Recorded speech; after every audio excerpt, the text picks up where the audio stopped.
Acción, tu revista mensual de cine y series, con los mejores estrenos de cine, fichas y reportajes coleccionables, series de televisión y 4 pósters todos los meses. Búscala en tu kiosco.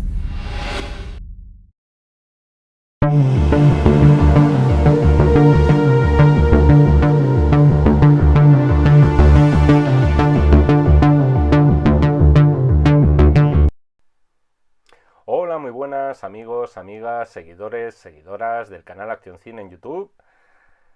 Aquí estamos otra vez, Jaime Vicente Chagüe, de nuevo convocado por Miguel Ángel, por Mask o MASC, tal como se hace llamar en el canal de Acción Cine aquí en YouTube. Nos ha pedido Miguel Ángel una película de 1982 dirigida a la limón por Jim Henson y Frank Oz, una película sin actores de carne y hueso, pero sí con un enorme número de marionetistas detrás para dar vida a todo eso. Una película titulada y conocida como Cristal Oscuro. De nuevo, lo primero de todo, 1.000.000 de gracias a Miguel Ángel, a Mask, por su petición, que es la segunda que me ha hecho. Hace unos días respondí a la anterior, que fue Dentro del laberinto. Otro clasicazo de los años 80 y que podría conformar, y de hecho conforma, un díptico perfecto con Cristal Oscuro. Recomiendo mucho verlas en programa doble, además para ver el contraste entre ambas. Así que una vez más, para ver esta película sola o acompañada de la otra, yo os sugiero que lo hagáis con un bocata de nocilla en una mano y con un cacaolat de vainilla en la otra, así por citar dos aperitivos de aquellos años. Ahora bien, aparte ya de todo el tema de la nostalgia de los años 80, de cuando éramos críos y tal, Cristal Oscuro, pese a tener de nuevo a Jim Henson, del que repasamos su trayectoria en el vídeo anterior, ya sabéis, Barrio Sésamo, Los Muppets o Teleñecos, Fraggle Rock, y pese a ser también una película donde las marionetas vuelven a ser las protagonistas de la función, es totalmente diferente no solo adentro del laberinto, sino a prácticamente cualquier otra cosa que se hubiera estrenado en el año 1982. Año de Naranjito, año en el que se jugó el Mundial de Fútbol de España, España 82, con un muy discreto resultado de la selección española de fútbol. Y curiosamente son años donde también es cierto, Cristal Oscuro no era una película que estaba sola en su género. Las carteleras se empezaron a inundar de fantasías medievales de espada y brujería. Tenemos ese mismo año, si no me falla la memoria, el Conan el Bárbaro de John Milius, tenemos también el Excalibur de John Boorman, poquito antes había hecho la adaptación en dibujos animados del Señor de los Anillos, película, por cierto, mejor dicho, obra muy a tener presente en la crítica a la carta de hoy, y además para muchos esta película fue nuestra primera aproximación al mundo del Tolkien. En resumen, era una época en la que, es verdad, abundaban muchísimo los mundos fantásticos de inspiración medieval, con maldiciones, con conjuros, con profecías y con una serie de héroes elegidos. Luego veremos la importancia de esto en la película, una serie de elegidos encargados de emprender siempre un camino. Así que, teniendo en cuenta este contexto, si hubiera que introducir a Cristal Oscuro en alguna categoría, sería precisamente en esta de las fantasías medievales, pero aún así, por unos motivos muy particulares, es diferente a casi todo lo que se estrenaba por aquel entonces. Ahora bien, de lo que sí creo que podemos olvidarnos, así de entrada para empezar, es de que Cristal Oscuro pueda calificarse como una película infantil. Eso yo creo que queda descartado. El hecho de introducir marionetas como personajes no lo convierte en una película para niños. Y de eso puedo dar fe porque servidor en el cine, cuando la vio, no tendría más de 4 o 5 años como mucho, no lo pasé bien. Dentro del laberinto sí podríamos catalogarla como una película para el público infantil. Es más, no solamente una película apta, sino incluso yo os diría que recomendable, incluso a día de hoy. Cristal Oscuro, por el contrario, no lo es.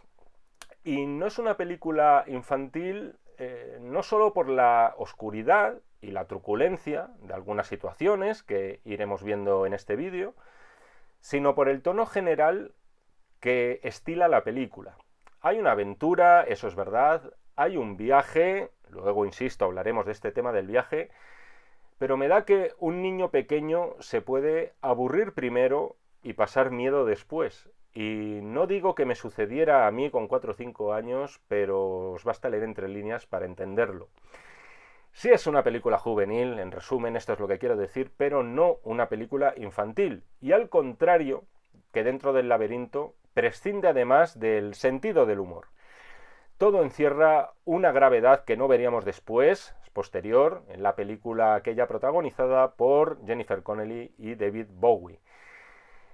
En todo caso, esto no quiere decir nada malo, ni muchísimo menos. Yo creo que no es una película infantil por el mero hecho de que a Jim Henson no se le puso. O sea, el público infantil, ya lo repasamos en el anterior vídeo, se le estaba empezando a quedar corto, por lo menos de acuerdo a sus aspiraciones más personales. De hecho, los Muppets, los teleñecos, como los llamamos aquí en España, fueron el camino que siguió para poder ampliar su audiencia a espectadores por lo menos un escalón más en lo que respecta a su nivel de edad, a considerarlos más adultos, ¿no?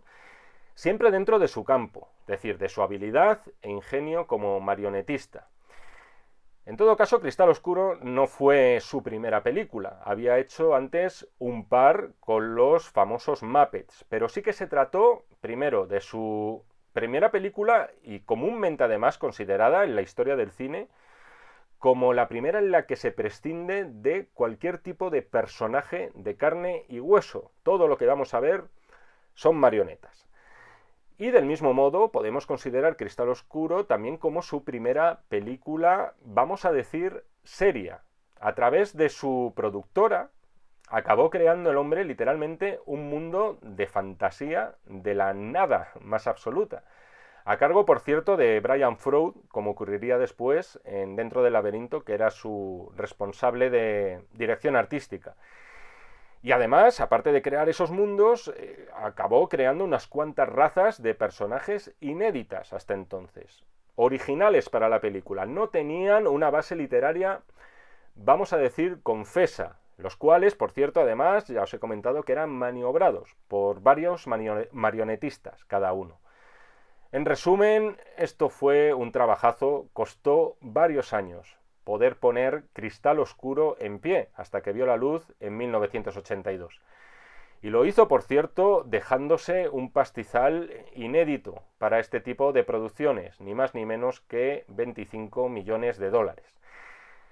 La película recaudó algo más de 40 millones, por lo tanto, difícilmente podríamos considerarlo algo cercano a un éxito. Para que una película resulte verdaderamente rentable, para que los estudios empiecen a frotar las manos y comiencen a contar billetes, además, por supuesto, de ese mínimo que es recuperar gastos, y esto lo hizo la película, se suele considerar que debe triplicar por lo menos lo invertido. Y, como estamos viendo, Cristal Oscuro se quedó muy lejos de esa meta.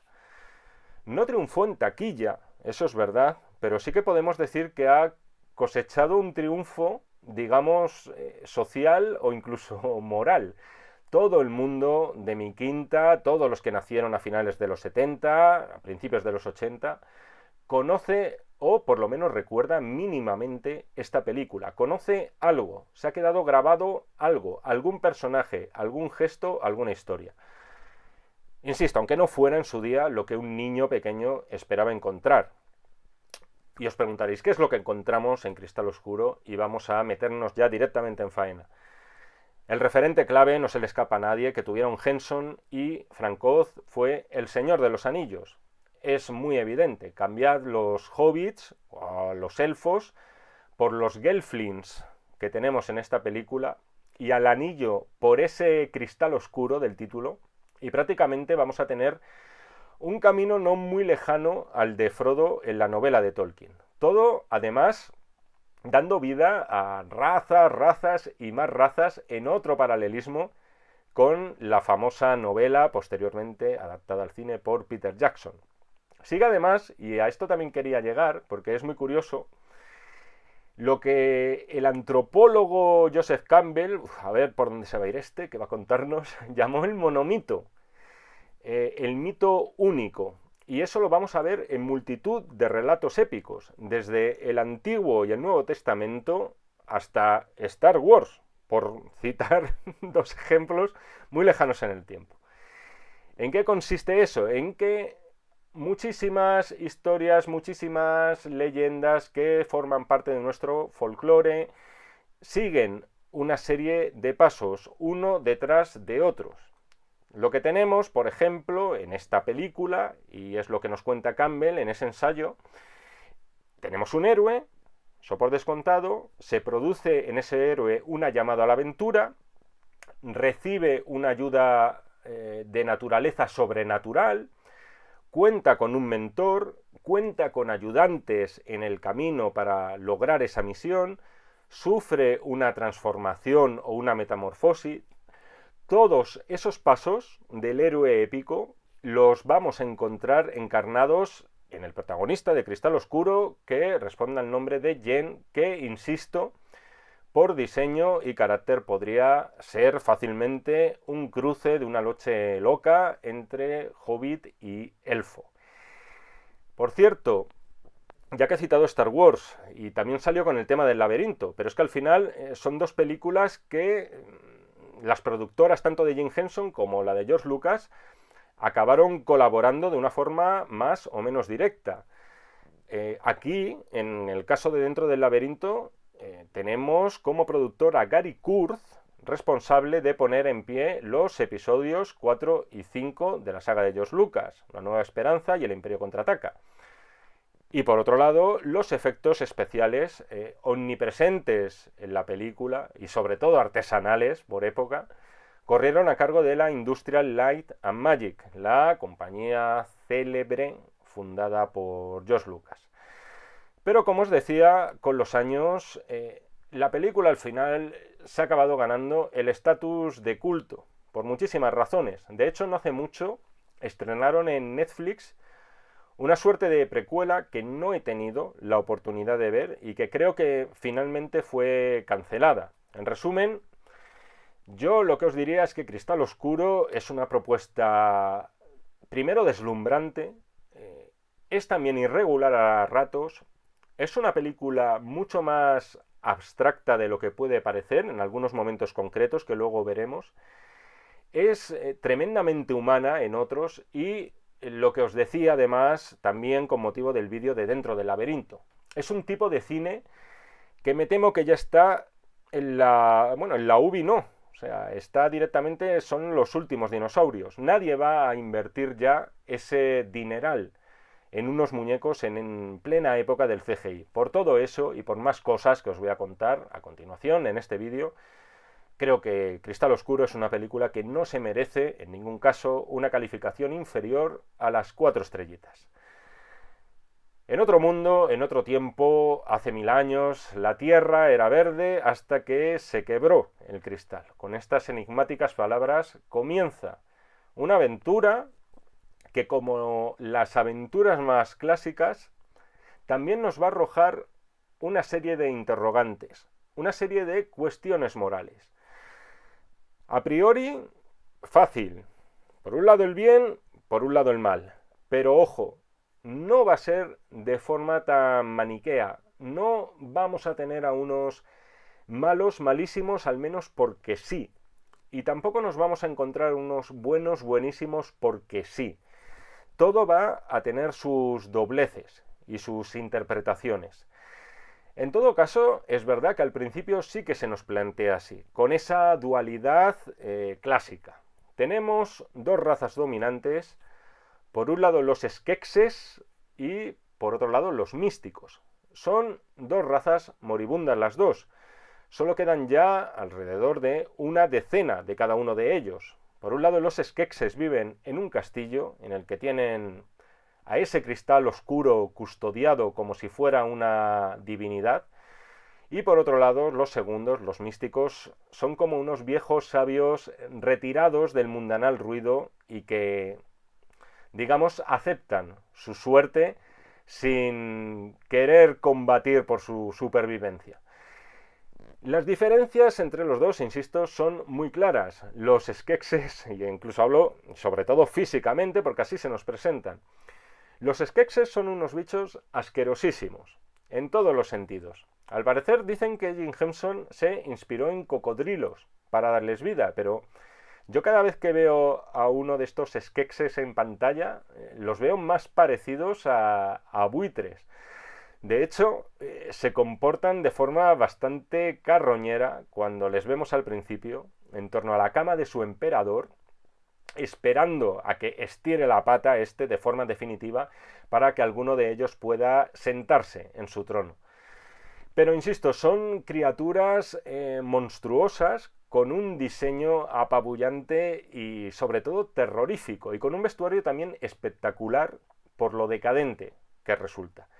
Y cuando os decía antes lo de que difícilmente podía entrarle bien la película a un niño pequeño, me refería sobre todo por estos bichos, por estos Skeksis. Acordaos también de ese banquete repugnante que celebran, en el que se les empieza a caer la comida por la boca, después de postre les sirven unas ratas vivas que tienen que aplastar sobre la mesa, en fin, todo bastante repulsivo.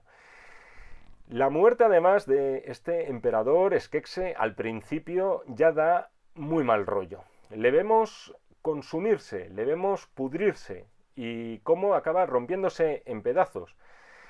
Eso, insisto, era algo que de crío podía provocarte pesadillas y no quiero seguir utilizando esto para exorcizar mis traumas infantiles.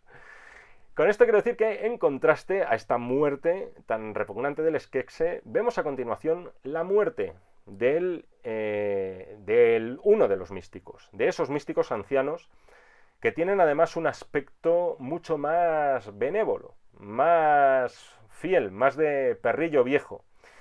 Y además, cuando uno de ellos muere, no se empieza a pudrir y a descomponer como el Skeksis. Desaparece de forma plácida y con una mayor pureza y dulzura. Es un diseño, además, el de los místicos, también muy expresivo, con esa confianza y esa serenidad que otorgan todas esas arrugas que están como talladas con paciencia de artesano. Es interesante esto porque la película además nos va a estar ofreciendo todo el rato una serie de contrastes entre estas dos razas dominantes. A los Skeksis, por un lado, les vemos siempre ocultos, siempre enclaustrados en su cueva castillo. A los místicos, por el contrario, les vemos expuestos siempre con total libertad a la naturaleza. Y al final eso va a tener su significado, como luego veremos. Por eso, cuando digo que no es una película para niños, no me refiero solo a lo siniestra que resulta en ocasiones. Me refiero también a que es una película que, por el tipo de narración, está muy alejada de los clichés del género infantil. Un detalle, por cierto, que se me iba a pasar por alto. La persona que pone voz al Skeksis al que se refieren como chambelán, el que es despojado al principio de sus ropas, que se queda además consumido en nada y da bastante grima, que luego es desterrado y que va por su cuenta a la caza del protagonista, esa voz es la de Barry Denen, actor que encarnó a Pilatos en Jesucristo Superstar, película de la cual ya hemos dado cuenta aquí en el canal de Acción Cine. Vamos con el héroe. Entre los Skeksis y los místicos tenemos a nuestro Frodo, a nuestro Luke Skywalker, a nuestro Jem, de la raza Gelfling, cuyos padres fueron asesinados cuando él era muy pequeño por los Skeksis y por tanto acabó siendo adoptado por los místicos. Jem va a ser el personaje elegido. Una profecía dice que antes de que se dé una conjunción de los tres soles de ese mundo, un Gelfling deberá colocar el trozo de cristal que falta en esa piedra que adoran los Skeksis para evitar una suerte de cataclismo, para evitar la muerte de todo y de todos. Y empujado por los místicos, le tienen que echar un empujón porque es un poco parado, Jem acaba aceptando el desafío. Recuerda muchísimo este Jem a los personajes de Frodo y de Luke, esos jóvenes ingenuos, inmaculados, sin tacha, que simplemente emprenden una aventura por el mero hecho de romper la monotonía que reina en sus vidas y ser conscientes de todas las implicaciones que va a tener para ellos y para el mundo en general esos viajes. Jem, por cierto, manejado aquí por el director, por Jim Henson, pero la voz que escuchamos pertenece a un actor de doblaje profesional, como la mayoría de las que podemos escuchar si veis la película en versión original. En todo caso, Jem, al hablar de Jem, hablamos de ese tipo de héroe que por muy elfo o por muy gelfling que sea, es muy propio de la literatura juvenil. Tenemos ese chaval tímido, ese chaval inocente, de pasado triste, es el personaje con el que resulta siempre muy fácil identificarse como lector o como espectador, como es en este caso. A partir de aquí la aventura comienza, todo en un mundo además creado en parte en estudio y en parte en escenarios naturales. Y aquí ya vemos la complejidad que encierra todo este proyecto de Cristal Oscuro. No hay seres vivos y cualquier pájaro, cualquier insecto va a ser una marioneta. Luego, por otro lado, los ambientes naturales están creados de forma que den esa sensación de ser indómitos, de ser imprevisibles, de ser pantanosos, que de algún modo te puedan devorar por sí solos, ¿no? Todo ese mundo exterior denota además otra pequeña sublectura que tiene la película, y es la pureza del entorno natural. Todo al final de la película tiene ese trasfondo ecologista también de un mundo que va a quedar aniquilado por nuestro empeño en querer vivir siempre. Tenemos esa manía haciendo un mal uso de los recursos naturales. Pero sublecturas aparte, vamos con detalles concretos. Me parece precioso y va al hilo de este trasfondo ecologista de la película ese momento de la balsa en el río que comparte Jem y la que va a ser la chica, la que podríamos considerar la chica de la película, que es Kira, que también es de raza gelfling. Es un momento además de enorme belleza estética, además con el sonido de flauta de Jem, del instrumento del cual no se separa jamás. Por cierto, muy notable la banda sonora de Trevor Jones, que también compuso posteriormente la de Laberinto, y podría haber estado perfectamente en cualquier gran película de espada y brujería de la época, en este caso encarnada por seres humanos. Está en perfecta comunión con la atmósfera de la película, la banda sonora de Trevor Jones. Luego también hay otro plano que es de una enorme belleza formal, que podría ser de David Lean, que es el de los místicos en el horizonte, de los cuales solamente podemos intuir por sombras mientras el sol se va poniendo. Con todo esto quiero decir que, en resumen, lo que es la película siempre en un primer momento es una gozada estética y ya solamente por eso merece la pena, si no la habéis visto, que la veáis. Pero luego Cristal Oscuro tiene algunos conceptos que yo considero muy complejos para una película infantil. Yo de estas cosas no me acordaba, posiblemente no las entendí. Por ejemplo, ese encuentro primero entre Jem y Kira. Es algo que te saca totalmente de los esquemas de los cuentos infantiles tradicionales y de este tipo de narraciones. Algunos recursos de la película son casi experimentales. O sea, en ese primer encuentro, cuando ambos se dan la mano, vemos cómo los recuerdos de ambos empiezan a cruzarse hasta el punto de que se acaban confundiendo. Ahí es cuando descubrimos que los dos personajes, cada uno de ellos, perdió a sus padres, los dos salieron adelante, los dos fueron medio adoptados por otras razas. Insisto, es un momento casi psicodélico y experimental, pero muy interesante en la película. Otro concepto sorprendente, y es al hilo de lo que os decía antes, de los contrastes entre los skeksis y los místicos, son los extraños y poco explicados vínculos que hay entre ellos. Por ejemplo, al principio de la película, como os he comentado antes, nada más morir el emperador Skekse, muere también uno de los místicos. Ya más avanzada la película, cuando uno de los Skekses es herido en una mano, vemos justo después cómo una mano de un místico sangra también, pero sin que nadie le haya herido. Es muy interesante porque porque en esta misteriosa conexión entre ambas razas, luego veremos, va a estar una de las posibles explicaciones finales de la película. Luego hay otra idea que solamente por ella me parece que esta película tiene que estar en una antología del cine de los 80. Es una idea que es brillante y terrorífica. Es esa de lo que hacen los Skekses para chupar la esencia de otros seres vivos con el objetivo de rejuvenecer y no extinguirse, como están destinados a ello. Algo, por cierto, que les dura poco, por otro lado. Vemos como el nuevo emperador, en otro alarde también muy brillante de efectos visuales, tras beber esa esencia, su piel comienza a ponerse más tersa, pero por poco tiempo se le acaba viendo el cartón y vuelve a estar arrugado como una pasa.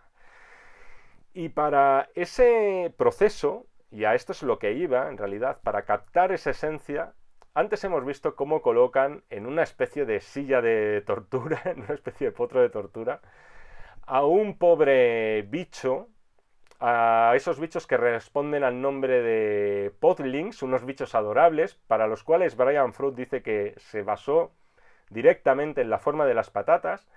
Les exponen al rayo del cristal oscuro y poco a poco extraen de ellos un juguillo, un liquidillo, que es su esencia vital, hasta dejarlos secos. O sea, lo que hacen prácticamente es drenarlos.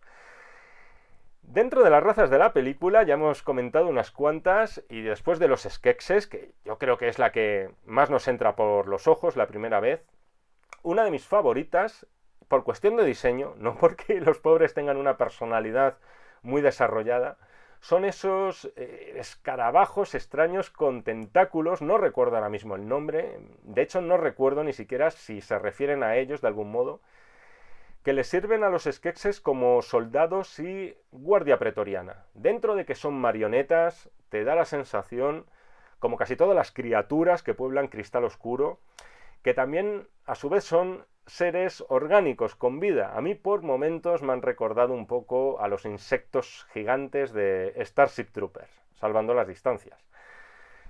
Mola mucho además el enfrentamiento que vemos entre estos escarabajos y la pareja protagonista, con persecución incluida.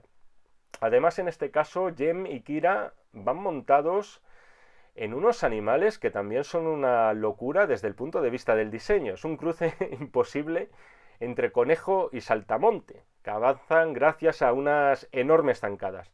Son muy meritorias, por cierto, todas estas secuencias de acción y persecuciones, que por motivos obvios al final eran las más difíciles de rodar, pero al final, y en estos instantes de persecución lo vemos, es muy concreto, se obra el milagro y todos esos peluches acaban cobrando vida propia.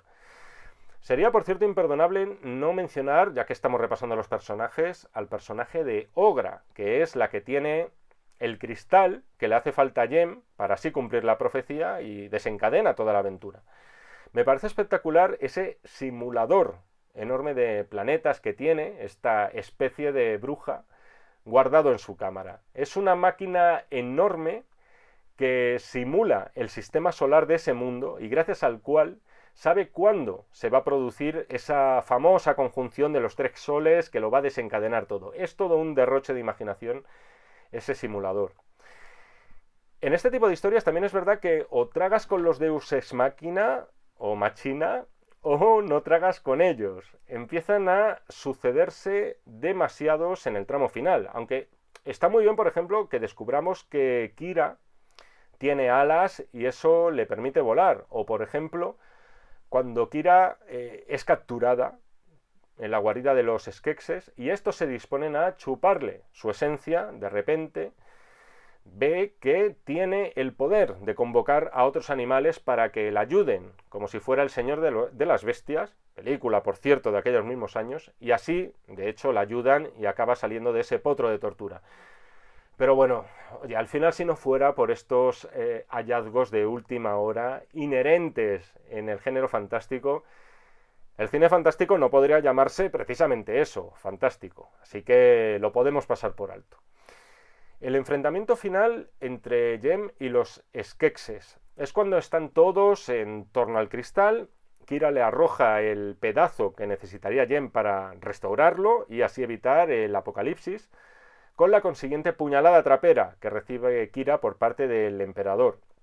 Es interesante porque, a diferencia de otras películas que son referencia de esta, como puede ser Star Wars, Jem no utiliza nunca la violencia. En Star Wars veíamos que sí, incluso en la primera, hasta Luke Skywalker, cuando se enfundaba el traje del Imperio, iba saliendo adelante a metrallazo limpio, acompañado, acordaos, de Han Solo y Chewbacca. Aquí no, el héroe prácticamente, Jem, funciona por inercia, no tiene intención nunca de sacar a relucir ninguna bestia interior. De algún modo se acaba dejando llevar por los acontecimientos, no es él directamente quien los provoca. Eso por una parte, y por otra, cuando por fin toma el papel activo y coloca el trozo que faltaba en el cristal oscuro, descubrimos que los Skeksis y los místicos pertenecían a una misma raza. De ahí esos paralelismos de que si sangraba uno, sangraba otro, si moría uno, moría otro. Era una raza única que cuando hace muchos años ese cristal se quebró, quedó dividida en dos. De ahí lo que os comentaba antes de los paralelismos. Es en ese final cuando reconsideramos todo lo que hemos visto hasta el momento. Puede que los buenos, en este caso Jem, fueran muy buenos, pero quizá los malos no lo eran tanto. Al final, si os fijáis, si analizamos un poquito con profundidad la maldad de los Skeksis, podemos decir que esta era fruto de su miedo. Primero, del miedo a morir. Si habían matado a la familia de Jem, era por esa profecía que afirmaba que un Gelfling podía acabar con ellos. Cosa que, por cierto, se cumple. Luego, si chupaban la esencia de otros bichos, como los desdichados podlings, era por el miedo que tenían a morir, porque sabían que estaban condenados a una extinción segura. Dicho de otro modo, los Skeksis no eran malos porque sí, su maldad tenía una base, no voy a decir que justificada, pero es verdad que hace que los comprendamos un poco mejor cuando acaba la película.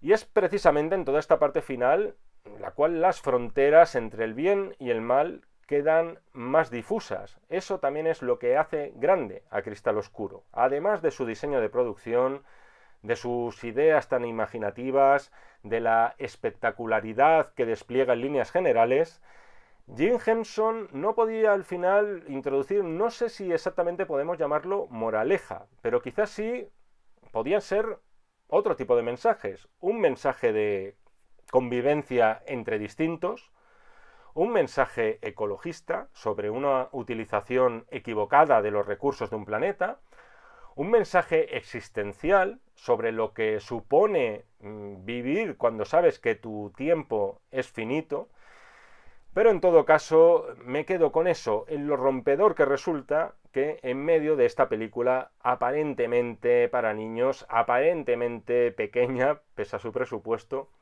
quepan enormes preguntas de enormes dimensiones, como son estas, y que exceden las capacidades de un servidor y de estas críticas a la carta. Y hasta aquí la petición de Miguel Ángel Mask de Cristal Oscuro. Miguel Ángel, 1.000.000 de gracias por habérmela hecho, muchísimas gracias por confiar en mí. Espero que te haya gustado, espero que os haya gustado a todos los que habéis visto este vídeo. Ya sabéis, si tenéis más peticiones, mirad las instrucciones un poquito más debajo de esta pantalla, suscribiros al botoncito de arriba también es muy importante. Nos seguiremos viendo en el canal de Acción Cine en YouTube, si así me lo requerís, y por supuesto nos seguiremos leyendo en este y en todos los que están por venir de los números de la revista Acción. Muchísimas gracias y hasta otra. Acción, tu revista mensual de cine y series, con los mejores estrenos de cine, fichas y reportajes coleccionables, series de televisión y 4 pósters todos los meses. Búscala en tu kiosco.